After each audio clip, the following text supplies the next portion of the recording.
What's going on, everybody? Johnson Express back with another video. Episode 4. Episode 4, and we've got a lot to talk about today. Very juicy today. Very, very juicy. This is a topic that we came in here with the intentions of talking about Ruby Ridge, which we'll eventually get to. Change it real quick. But we changed it really quickly. So, as you guys saw from the title, we're going to be discussing Operation Northwoods, the John F. Kennedy assassination, and the corruption of the United States government. Mm-hmm. I want to start this off by jumping us into Operation Northwoods. But first, don't forget to give us a follow on Rumble, YouTube, Anchor, Spotify, soon to be Apple Podcasts once John gets that set up. Instagram, True Social, Twitter, anywhere you can find us, we should be there. We're not on Facebook. Probably won't be. Yeah, I'm not setting those up on Facebook. Name Johnson Express. Check us out. Subscribe, like, share to everybody. And let us know what you think.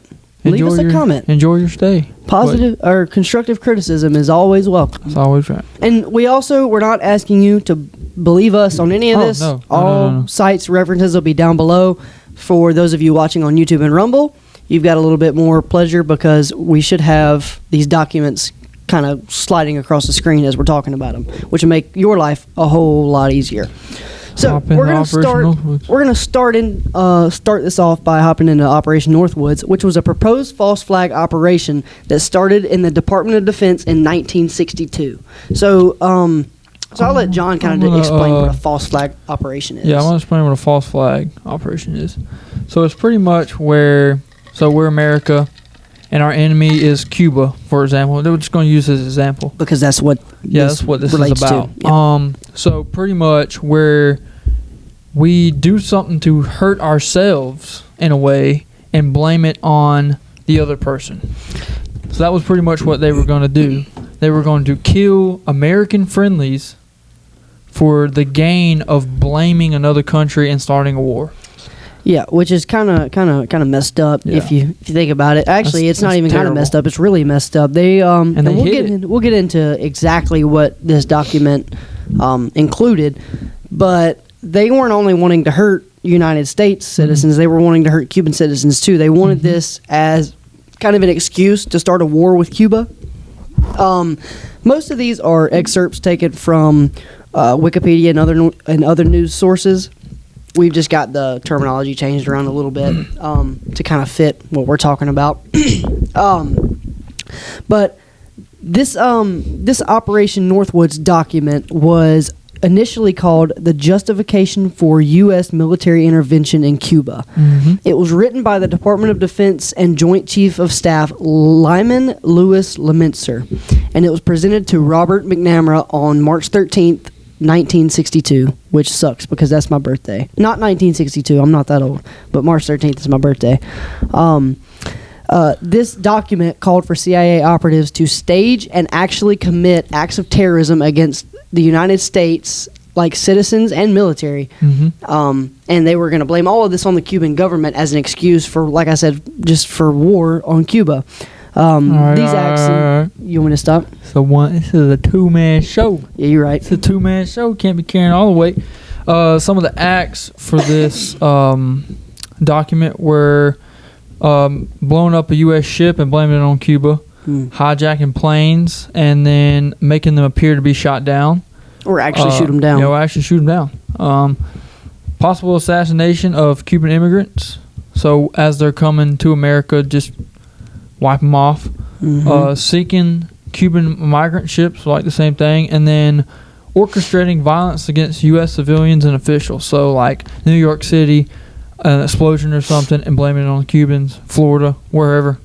Thankfully, this operation was never carried out. Mm-hmm. At the time, John F. Kennedy was president, and he rejected the document, saying, "We will not be discussing the use of military force."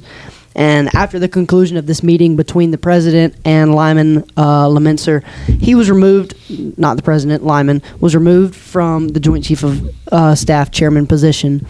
Afterwards, after all this happened, the president became really unpopular with the military, and they all kind of thought he was going soft for Cuba, kind of thought he was taking their side by not wanting to, I guess, impose terrorism against them. I really agree with what he was doing. I agree with John F. Kennedy. He was just trying to save American lives. They were trying to kill him for no reason at all, but I wouldn't say political gain, but war gain, and trying to get us, after you see, World War II ended in 45, and this was in 62, so not even 20 years after World War II, they're trying to get us into something even crazier. And he saved. You mentioned something about the Cold War earlier. Does that have to do with any of this? Okay, so this is like goes with the Cuban Missile Crisis, no? Yeah, this happened. This happened after Northwoods, I'm pretty sure. But the Cold War, it started, and I want to. Okay, I knew it was after World War II. It started in 47 and it ended in 91. But it was like in the heat during the Kennedy time. So this was like right. I mean, this was as soon as Kennedy was elected. What'd you say? You said Kennedy served from 61 to 63. He only served like 2.5 years before he was assassinated. So. Yeah, so this was written right in smack dab the middle of his how much time he served. It's a lot because, so there was this Operation Northwoods. This happened with Kennedy's own officials that he picked out, and the Cold War was going on too. So there's so much blame when Kennedy was assassinated at all these people because all these events were going on, but Northwoods was, we talk about that because that was the people, like I said, he picked out himself that he thought he trusted that would do the right things, and they were not doing the right things. They ended up not doing what he wanted them to do. So this wasn't the only thing, like I said, that kind of made him unpopular.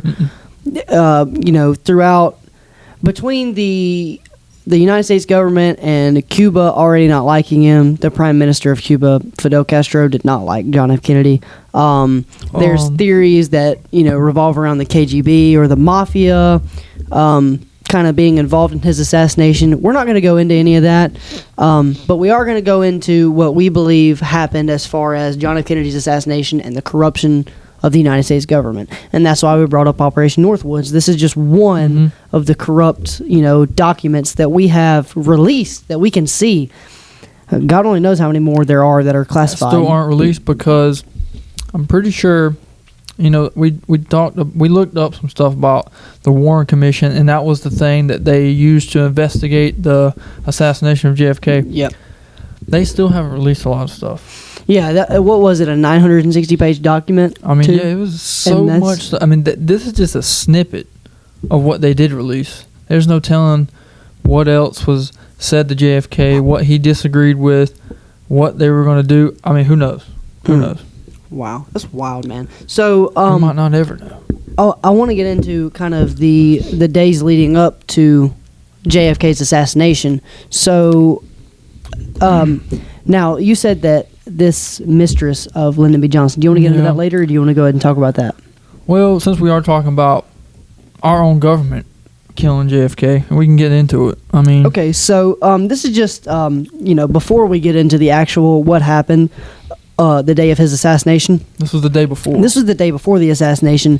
A mistress of then Vice President Lyndon B. Johnson. Her name is Madeline Brown. Mm-hmm. She stated that the VP whispered in her ear the day before the assassination that after tomorrow, those Kennedys will never embarrass me again. That's no threat. That's a promise. This is the day before the assassination. So it could be correlated, could be not. He might have, he might have been something different. I don't know. Seems a little fishy to me, though, if you ask me. That's pretty bland. Yeah, it's pretty not bland. Blunt, to the point. Yeah, it's blunt, pretty very to the point. Sorry. Pretty, yeah. It's there. You don't say that to somebody, no. And then the next day it happens. Oh, yeah. But that definitely at least needs to be looked into. We're not saying that he did it. We're not saying he orchestrated it, but we're saying that's a awful weird coincidence. Not to mention, well, I'll let you talk about that picture you pulled up earlier of Lyndon B. Johnson. Yeah. So we just talked about the day before he said that to Madeline Brown, and then we're talking day of they get back on Air Force One. JFK's body's either at the hospital or getting an autopsy. they have to swear in the new president, the vice president, and while he's getting sworn in, he looks back at a congressman named Albert Thomas, and he winks at him. While JFK's widow, she just lost her husband. She's standing right there beside him, and clearly in this picture you can see she's like, looks like she's crying, and he's sitting there winking. And some people say, that leads to that where he got rid of JFK, and now he is the leader of the free world. It could be right. He could be winking. He could be like, man, we did it. It's done. I'm now. I'm in control. That's we don't know, and that's the thing. We don't know. Oh, and that's the biggest part. That's why everybody wonders why everybody theorizes so much about these. If we had the truth, we wouldn't have to. If we knew the corruption, we wouldn't have to. But instead, we have to dig and dig and dig and make these theories and make these correlations and say, hey, something here doesn't add up. This looks a little off. This looks a little fishy. This looks a little suspicious, which is what we're doing. It's crazy. So, since we're in the backstory of kind of all of this stuff, since we're kind of still explaining who these people are, I want to get into Robert McNamara, which is the one that Lyman L. Lemonster gave this drafted document to. So it was this justification for U.S. military intervention in Cuba document was presented to that Robert McNamara on March 13th, 1962. So go ahead and tell us who this Robert McNamara is. So he was the Secretary of Defense, and Lyman was the head of the Joint of Chiefs, so he came to the Secretary of Defense, told him about this, and they go to the president. It gets denied. But he had a really large role in almost everything that happened after this. It's just... we talked about the Cuban Missile Crisis. He was right there beside Kennedy during that blockade. He was the defense strategy for the Cold War. Pretty much a lot of stuff. And if you go into the future a little bit after JFK dies, he was in charge of going into Vietnam, allowing us to go there, and it being a catastrophic thing failure that happened. Yeah, pretty much. Yeah. And then should have never went to Nam. This is just a future on him. He ends up being the president of the World Bank, and he served at NATO too, didn't he? Or was that Lyman? No, that was Lyman. Okay, we'll get into him in just a minute. Yeah, he was the president of the World Bank, and then he and then this says that later in his life he regretted the decisions that he made when he was Secretary of Defense. Yeah, I would have regretted being a part of the. To me, he just seems like a dirty guy. I mean, a lot of these people are. And these were people who were not necessarily appointed, but brought up like by John F. Kennedy. John, he picked them up. Yeah, and that's a little upsetting to hear. These people who are supposedly your good friends, these people that you trust with leading the country with you to help you. Exactly. They're gonna do you wrong for power, and that goes back into stuff you even see today. Like we discussed Crystal Matthews in episode 3. Everybody just wants power, whether you're funding it through drug money or whether you're starting wars in Vietnam. Everybody's going to have their way of being on top, and I guess John F. Kennedy's way of rising to the top was appealing to American citizens, because like you said, he had the highest approval ratings of any post-World War II president. He had a 70% approval rating. Nobody's had that. Yeah, look at Joe Biden. He's at like 18%. Oh, man. Oh, Joe. Well, even when we're talking about somebody getting murdered, Joe still gets brought up. Well, you see, John F. Kennedy's dead, and he can still remember. He can at least remember his presidential approval ratings. Biden can't. You tell Biden you got an 18% approval rating, huh? 81 million votes. That's what I heard. Reverse those numbers. 18%. That's 81 million. Oh man, he might just do that. He might just do that. That might have been how they. It might have been how they won the election. I'll just swap those numbers around. Put those 1881. 1881. Nobody will notice. That's the same thing. Nobody will notice. But okay, so that was Secretary of Defense, and then we're gonna look into Lyman. You got Lyman, or do I need to get Lyman? Yeah, I'll let you get him. Your boy Lyman. Lyman L. Mincer. He was, once again, if you got the chairman of the Joint Chiefs of Staffs. Yeah. Also, Dirty like man, I said, he's dirty the man. one. He's the one that wrote these articles or these documents for the the justification for military intervention in Cuba or whatever it was. He came up with a stupid idea. Yeah, he's the one that wrote all this stuff. He drafted it. He's the one that proposed it to these people, and he's the one that ultimately takes the fall for it and ends up getting, I guess, removed from his position as the Joint Chiefs of Staff chairman, which good shouldn't be there anyways. But he apparently he was a general. Yeah, I don't know much about him. What do you have pulled up? I've got a different Wikipedia article. So he was Joint Chiefs of Staff, and then after Kennedy kicked him off, he joined NATO, which is a great organization. He joined there from 63 to 69, and then after that, he stayed in NATO. Yeah, he stayed in NATO until then, and then I guess he lived a normal life after that. So, it says Lyman Lewis Leminster, August 29th. Oh, that's his birthday. I'm sorry. He was a United States Army general who served as the fourth chairman of the Joint Chief of Staff from 1960 to 1962. He then served as the Supreme Allied Commander Europe of NATO from 1963 to 1969. So, like, almost immediately as he was kind of let go from his position as Joint Chiefs of Staff chairman, he I got something else. He went on to work for NATO. He worked with NATO, and then in 75, when Gerald Ford was president, he appointed Lyman to be the Commission on CIA Activities within the United States. And I looked that up, and that was an investigation on what the CIA was doing in the 60s, apparently. They were doing some crazy stuff. So that just says one thing. I don't know what they ever came up with. Who knows? Probably isn't out. Oh, here we go. Lyman Lemitzer, 89, dies. United States general and war hero. This is a New York Times. Hero. This is a New York Times article. He was born in Oh, this is from.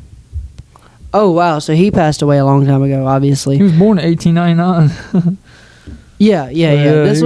This is a New York Times article. It looks like it's been rewritten and published on the internet, obviously. But it was written November 13th, 88?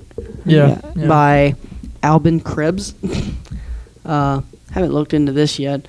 It says about the archive. This is so obviously it is a digitized version of the article. Okay, so cool. So some General Lyman mofos. There's a trash can right here. Oh, my bad. I was looking at them. General Lyman L. Leminster, a World War II hero who later served as commander of United. What? Okay. So this goes into him being a commander of the United Nations. What? Yeah, so NATO and... No. This is the United Nations.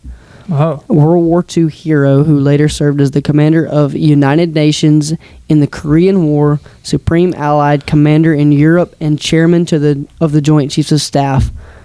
Okay, so he's done all that stuff. He's been around. All. Yeah, he's been around the kind of military and government aspects for a while. He knows what he's doing. I guess that's why he thought he could kind of get away with what he was proposing. Well, I mean, I'm curious. Okay, so these two guys, Lyman and Robert, I wonder if they would have thought that Kennedy, let's just say these two were a big part of getting him killed, they would have thought Kennedy was going to come out and tell everybody what they came up with. Yeah, I mean, don't. That's another thing. Yeah, and you don't want to be seen as somebody who was trying to not only harm American citizens for political benefit, but harming another country in the process, and starting a war. Yeah, that's pretty and this big.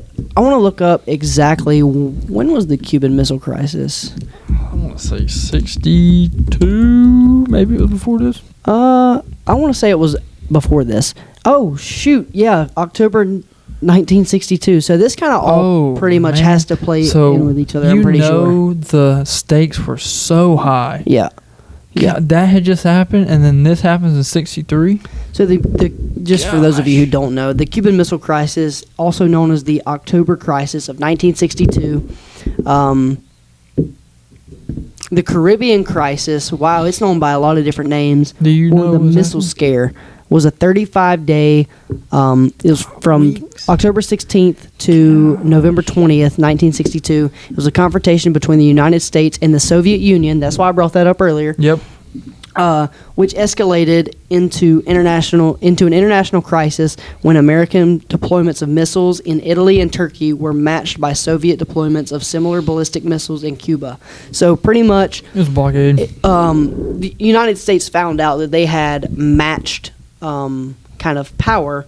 Only the missiles that they were deploying were in Italy and Turkey, and the Soviets' kind of firepower that they had was just right offshore of the United States, which caused us to, I don't know if that caused us to go into the Cold War. Cuba's the Cold War happened started in 47. But Cuba and the peak into Florida that's only 90 miles. Cuba's only 90 miles from the coast of Florida. So them missiles that Russia had there were 90 miles away from America. And we were in Israel and Turkey, which I don't even know how close that is to Russia. Italy and Turkey. But I guarantee it's not 90 miles close. Guarantee it. No, it's definitely not. But you can look that up. But here we have. This is under all that information. Despite the short time frame, which is again 35 days, I don't consider that short. That's longer than a month. That's almost a month of the United States thing there. Dude. It's what? 35 days? Oh, yeah, 5 weeks. Imagine, like, my grandparents or his grandparents, like, just waking up every day thinking that missiles were going to get fired at them for almost a month. I remember I've seen some videos of, like, it's older, and it was teachers telling kids to get underneath the desk and hide, and the alarms would go off trying to get kids ready.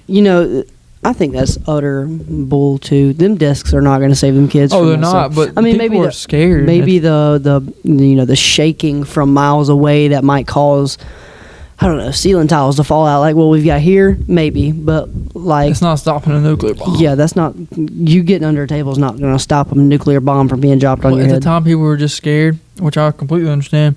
So they were just doing whatever to make them not as scared.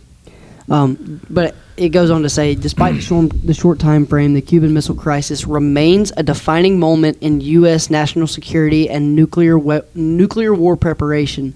The confrontation is often considered the closest Cold War. What does it say?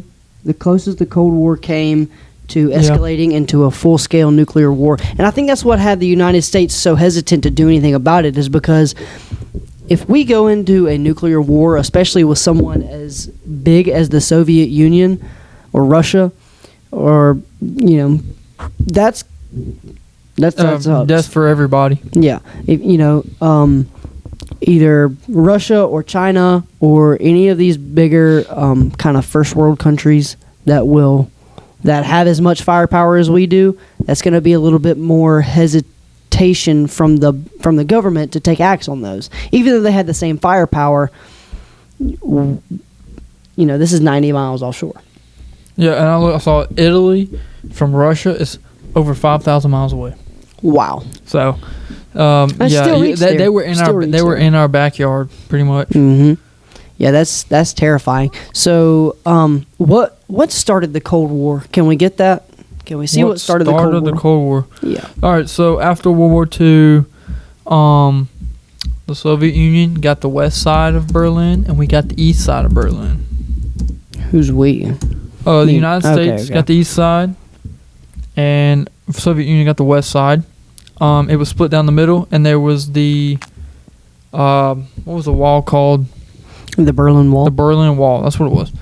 So on our side, it was pretty much like America, free. People were able to do what they want. But then on the western side, They built up like barricades over the wall. They put barbed wire. They were not letting people escape, and it was just. And we were trying to stop the spread of communism. They didn't like democracy, so we were on a big thing trying to make sure the Soviet Union didn't try to do what Germany had just done, was and take over stuff. So pretty much this, what you're saying is this conflict escalated into a nuclear Standoff. threat. Yeah, nuclear standoff, like a threat, and just both nations kind of was like, hold up, we don't know if we want to mess with this right now or not. I mean, we don't know if we want to take all this action and lose all these people, because that's what it was going to be. A nuclear war is going to be complete and utter destruction. And all of it circles back to JFK, because the most critical stuff that's ever happened and that ever happened in the Cold War was when JFK was president. Mm-hmm. The Cuban Missile Crisis. Good way around in us back in. JFK came out and said that by the end of the 60s, we were going to go to space. And we did. Mm-hmm. So we were in the space race with the Soviet Union. So if people want to say the Soviet Union killed JFK, okay, there were tensions. There was stuff that could have happened with that. So all these have led up to being potential killers of JFK. Mm-hmm. And like I said, you know, I know I said we weren't going to discuss those, but we gotta kind of get into the backstory of all this before we discuss the JFK assassination.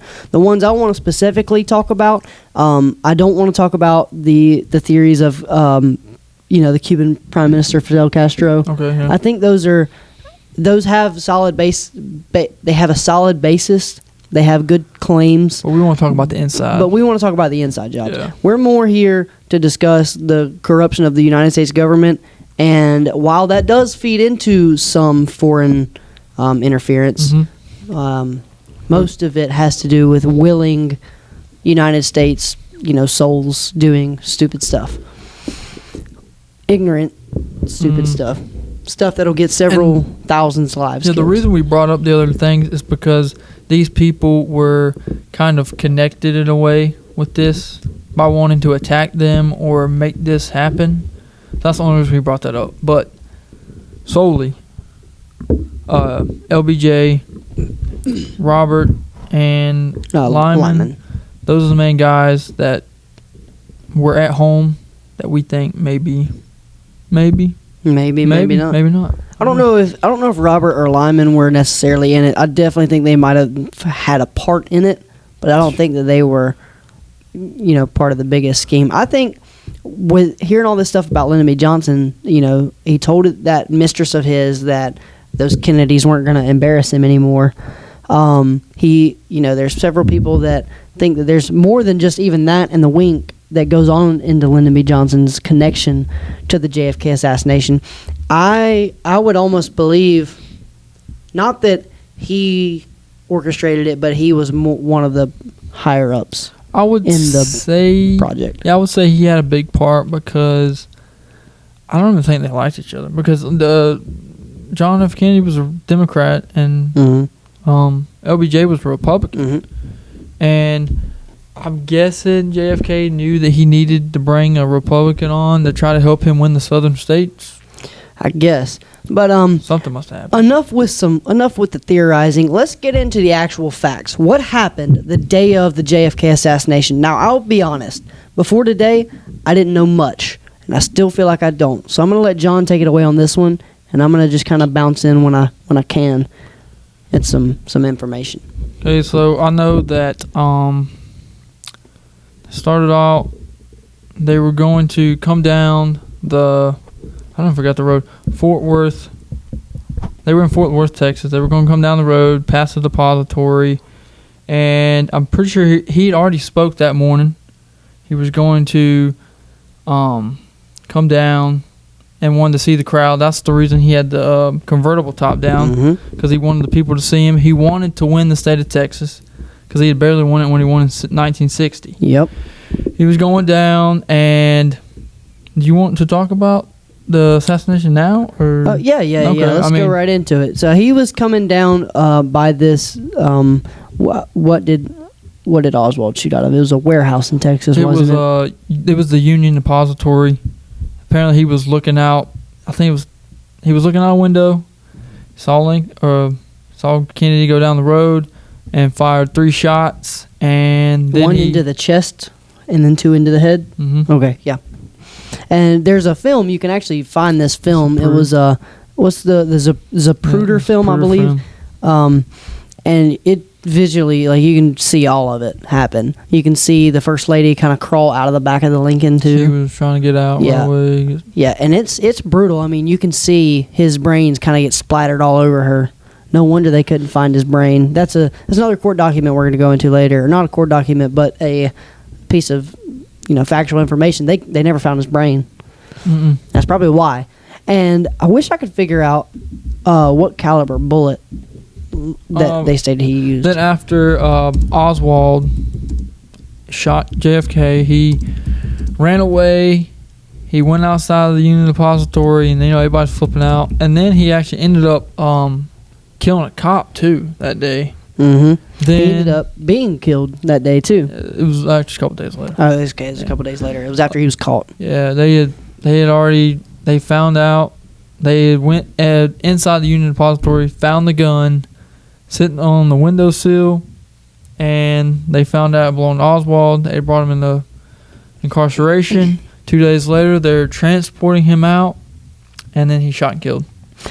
He's shot and killed by a nightclub owner named Jack Ruby, which is where most of the conspiracy theories around this entire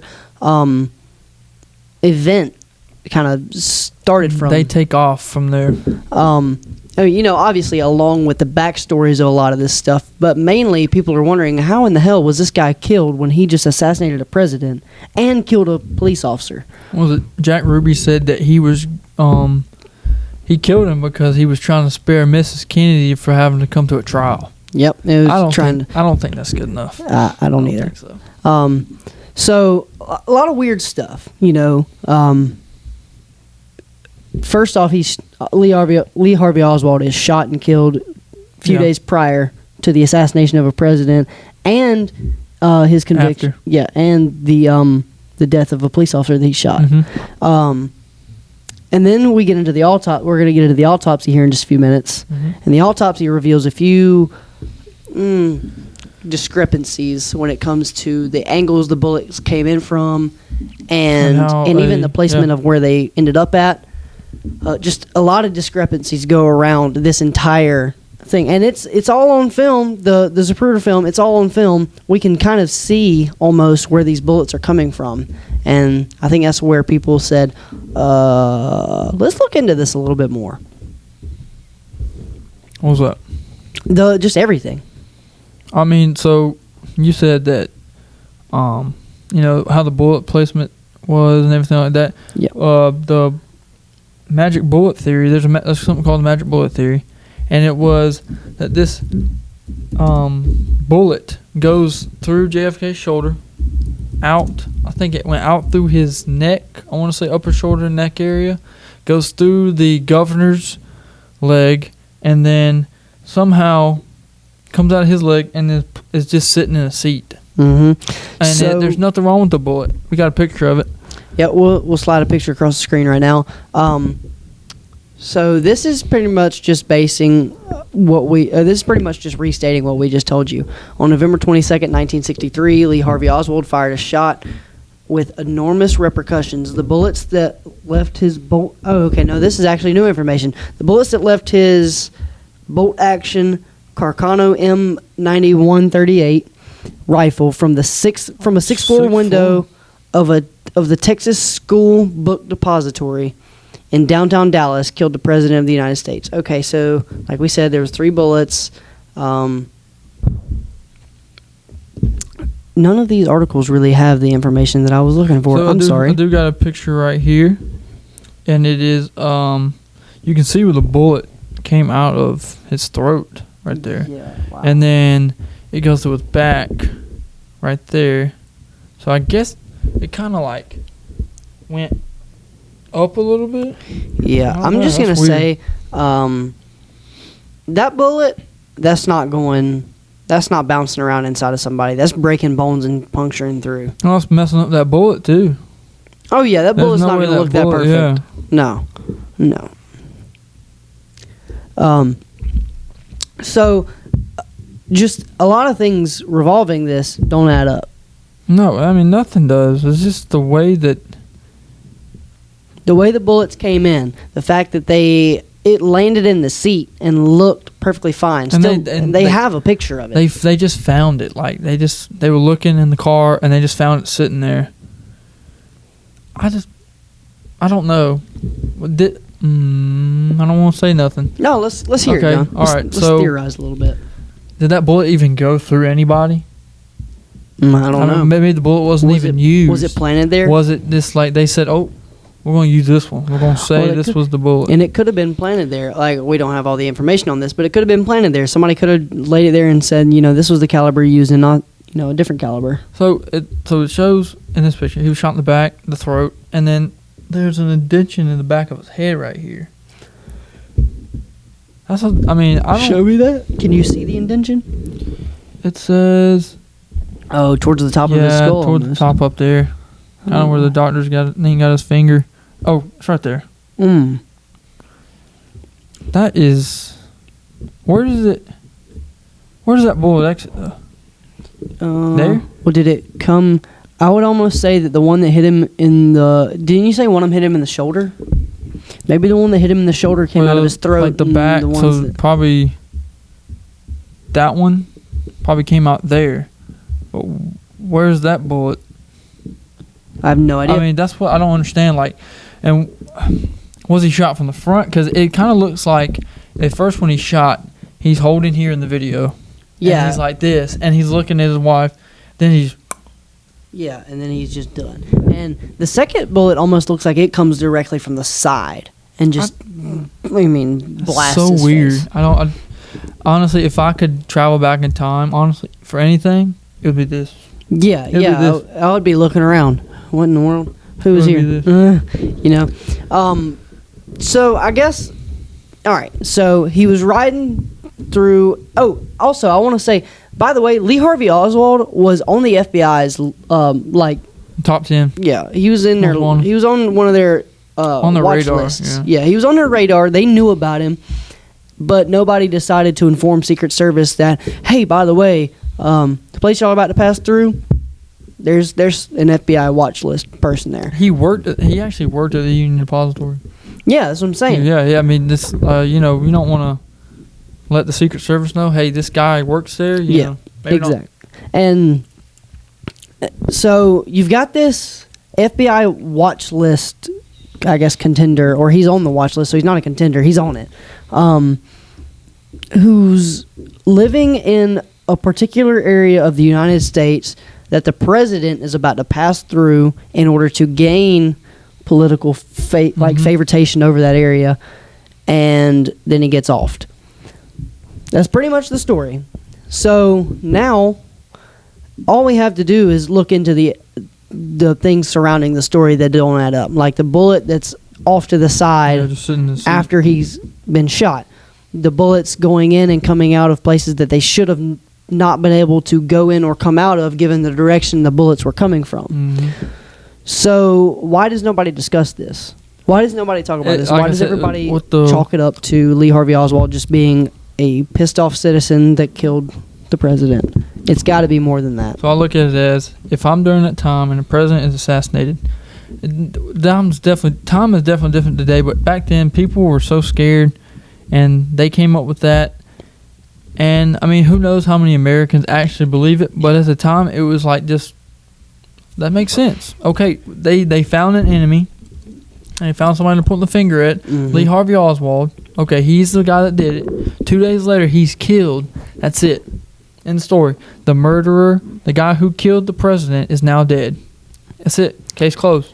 Lee Harvey Oswald was a United States Marine veteran, by the way. But everything we read on him earlier, so the reason I keep referring to, John, you said this earlier, we sit down here and we have discussions before we record these podcasts, and this is one of the things we talked about earlier, is all the documentation of Lee Harvey Oswald. He was pretty much like subpar. Like, he was okay. He wasn't even an American citizen. Yeah, he was. Well, they were. Everything about him was just like, your shooting's okay.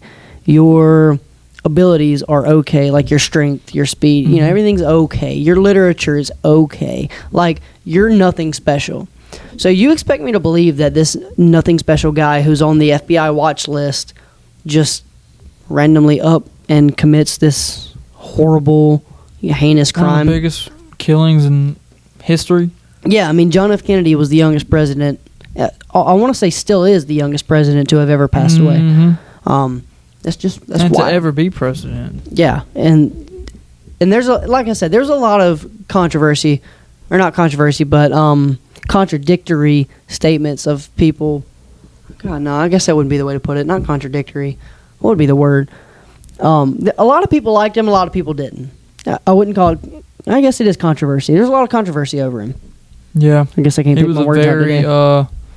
He was a very interesting man. Okay, so we've been through the killing, been through pretty much, I guess, a conspiracy of Lee Harvey Oswald killing the president, and then Jack Ruby, the nightclub owner, Jack Ruby killing the killer. And I wonder if Jack Ruby, see if he served time. I didn't ever think about that. So we talked about this. Jack Ruby shot and killed Lee Harvey Oswald as he was being transported, correct? Yeah, he was. And one of the officers that was transporting him, don't remember his name, but he quote said, "Jack, you son of a bitch."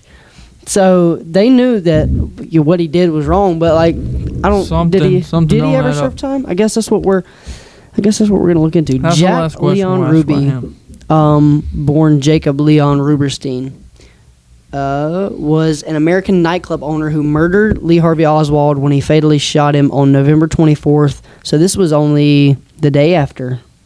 Not 2 days after, not a few days after. It was just 1 day after, I think. 1 day after? The assassination was on the 23rd, right?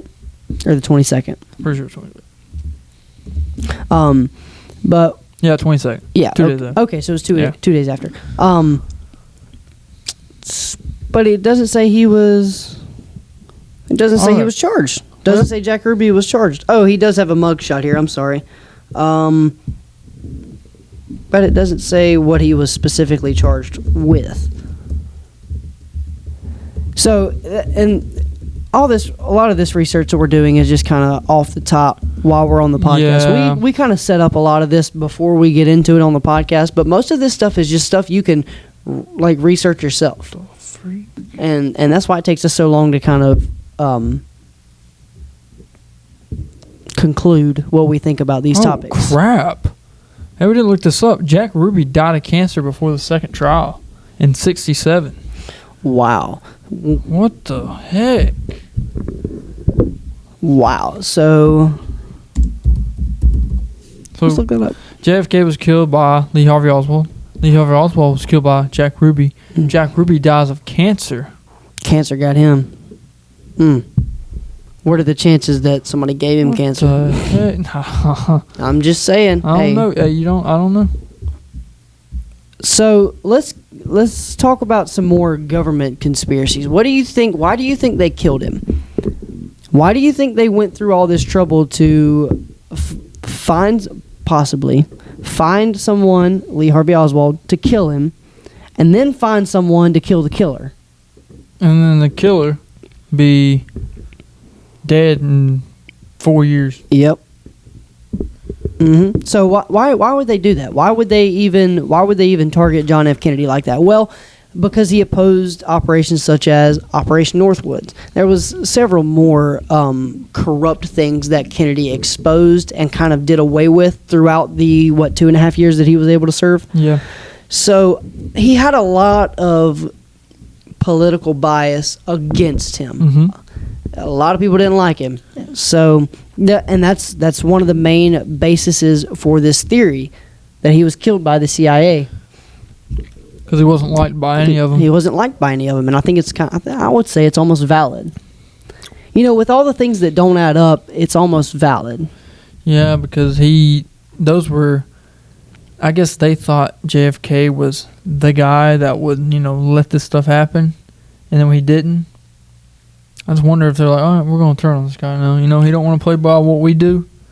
We're going to off him. Let's get rid of him, yep. Yeah. And JFK was no choir boy by any means. No. This is probably, we talk about he didn't do wrong things, I don't think, to not allow people being killed. Yep. But this is, I don't like this. Go ahead, you tell. He reportedly had some affairs with Marilyn Monroe. John stated to me earlier that he made the comment that he couldn't go, or that he had to have sex every day or something like that in order to what? What was it? It was get his pleasures off, pretty much. Yeah, he had to do it to. So, and there's a lot of instances that people believe he cheated on his wife, which is. Oh, that's what he said. Sorry. Oh, go ahead. He said, if I don't have sex every day, I get a headache. Okay, that's what I thought it said, but I just couldn't remember. So, and there's even people that theorize that because he had sexual relations with Marilyn Monroe, that maybe that's how she died. Yeah, 'cause she died of a mysterious overdose in 1962. Mm-hmm. Maybe she was going to come out and tell somebody. I don't know.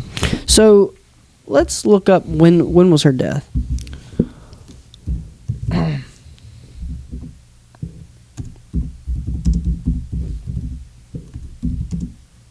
So, Marilyn Monroe died on August 5th, 1962. So, just shortly before President JFK's assassination. Maybe they're related somehow.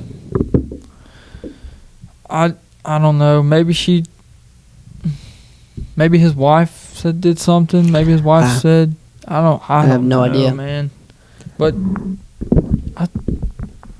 she was very pretty lady. Oh yeah, much more beautiful than his wife. I mean, no offense, John, but yeah, but she is.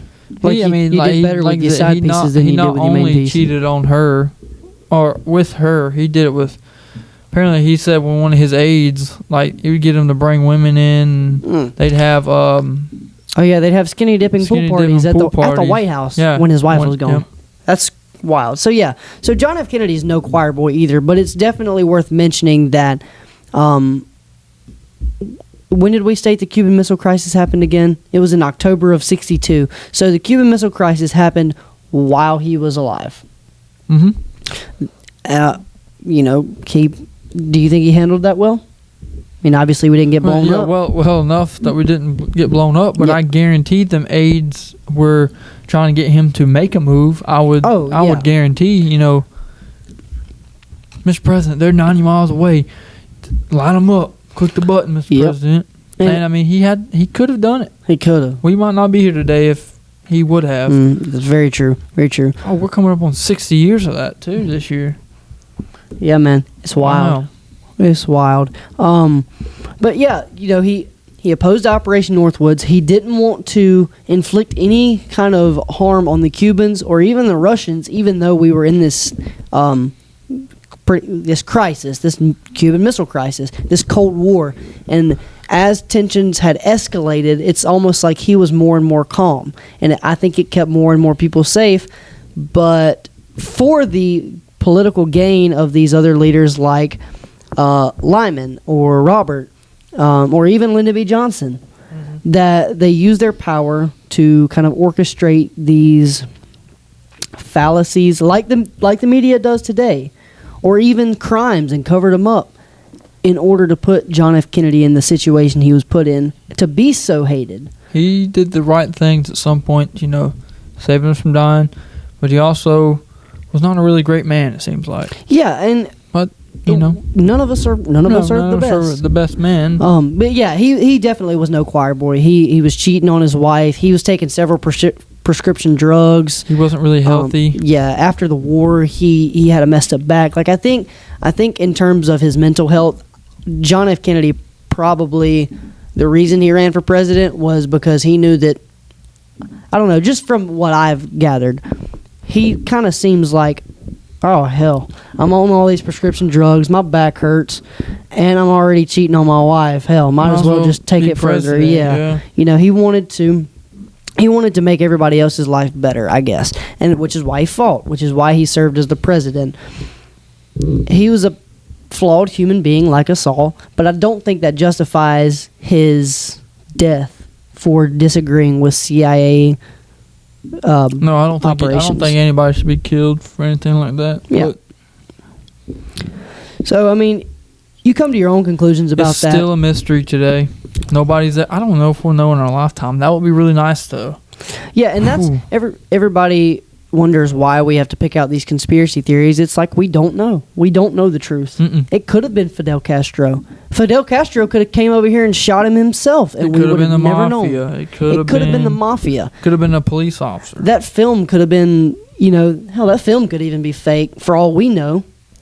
We weren't there that day. I would like to interview somebody that was there. I would like to know more about it. And, you watch clips online, you read stuff, you think about it, and just like you're going to take off from this video is you're not going to have the full story. Mm-mm. You're going to need more. We don't have everything. As a matter of fact, I don't have anything else to go off of. My notes are done with. Nope. But we need to look into these situations and say, that's a major discrepancy that shouldn't happen. Why did it happen? And why is nobody talking about it? Why is it still not figured out after almost 60 years of happening? Exactly. And I'm hoping, since I know more about it, and hopefully I can educate John a little bit, the next one of these we do, Ruby Ridge, will be a little bit more informative. But for now, that's all I have with this. I think we covered it in pretty good detail. But I mean, the best we could with the evidence that is true. Mm-hmm. And it's because this is like one of the few that we may go through that has not been solved, that has not been specifically marked and everything, and may not be. Probably, it probably won't be. John F. Kennedy was a really hated president by the government, I believe, because he was so popular. He scared them. Yeah, they I thought. think he did. I think they thought he was going to win again. And well, look at let's bring this up into more modern times. Look at Donald Trump. Look at the way the swamp, as they called it, kind of scrambled once he became president. Yeah, he fired a lot of people. Mm-hmm. We didn't have any new wars. We had the lowest inflation and gas prices of all time. I mean, these Democrats hated that. He was showing America what we truly could be and how free we could be and how much less government interference we could have. 2-3 years, he fixed it. In minimal time. And that scared him. And I think the whole purpose of this entire operation against John F. Kennedy was the exact same way. I think John F. Kennedy had more morals for the people than he did for himself, obviously, because he was cheating on his wife. He had a bright future for our country. And I think he really wanted to help us as a nation do well. And I think that the corrupt government officials that wanted taxpayers' money and endless fear-mongering wars, yep, I think they wanted to interfere with that. That's what I take away from this. That's what I'm going to end this on. But I'm going to listen to you talk a little bit more, John, because you've got a little bit more information. I would say, yeah. I mean, them guys, they didn't like JFK that much. Well, I mean, about his family too. Like his family, they were rich and everything. So some people might say he was just a spoiled guy that shouldn't have been there. But he was there. He wanted what was best for the American people. Do you think he was a respectable president? I respect the things that he did because all right, so speaking as a good person, he wasn't even good to his wife, but he was good to the American people. Mm-hmm. He got the bill set up for, he helped segregation in schools. He helped segregation in houses. He was for black people. He was for blacks and whites coming together. And morally, he may not have been the best man, but he made some of the best decisions, better than I think I could have made or any other president. Mm-hmm. Probably recent. I want to pull that back. I want to take what he just said. John F. Kennedy actually was quoted as taking some of Abraham Lincoln's ideologies into perspective. Yeah, it was almost 100 years after the slaves had been set free, and JFK said, "Why are we still doing this when the Constitution? Why are we still segregating? States that every man's free." Mm-hmm. So he kind of cut that off right there, and it was kind of ignored in some southern states, which like Texas, which is why he was there in the first place. Yeah. So and that could have been even more into it. It could have just been a fluke where Lee Harvey Oswald was racist and wanted to maybe he had a good shot. Maybe it just happened. But all we're doing is saying do some research, look into these discrepancies, and tell us what you think happened. Help us form an educated opinion by forming your own educated opinion. And leave it down in the comments below because it helps us. We'll look at it and we will look into more detail, and then later on we can even revisit this topic and either correct some statements that we may have gotten wrong, which I believe we've got everything pretty good on this one. But I would say my final thing, I don't know. I'm not going to give an answer. We don't know. I don't know. I'm not going to take an educated guess because I don't know. The only thing I know personally is that John F. Kennedy was a flawed man, like us all.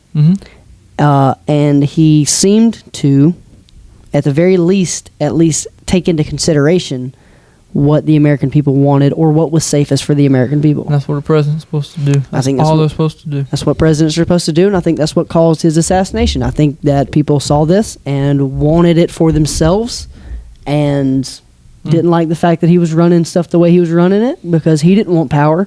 He just wanted us to be safer. I think that's what we can end this on. Don't forget to follow us on Instagram, Rumble, Anchor, Spotify, YouTube, Twitter gonna be up soon. Twitter, Truth, Apple Podcasts will be up soon. Hopefully. Check us out on everything. Johnson Express. Thank you guys for watching. And let us know what you want us to talk about in the next episode. Like I said, right now Drop it in the comments. We want to talk about Ruby Ridge, but it could change by the time we get around to it. Yeah. I think today's Monday. Also, today's July 4th, by the way. Happy 4th of July. It'll be late when it comes out, Okay, but happy 4th, guys. This will be like a week later before it comes out. But happy late 4th of July. We should have mentioned it in the last video. But, we record these videos a week early and then kind of upload them. Yeah, play it off if we want. But, leave a comment on what you want. We'll scrap whatever we're doing and focus on what somebody comments. I mean, that's right. We sit here for an hour maybe researching on stuff, and like we see, we still miss stuff. So and that's that's the whole nature of the game. You never know what to believe, what not to believe. You've got to look at several news sources and sites in order to get the full story, which is why we probably, in your eyes, may have done a poor job. But I think we highlighted on all the major topics that we wanted to discuss. So thank you guys for watching. I hope you enjoyed it. I hope it was worth your while.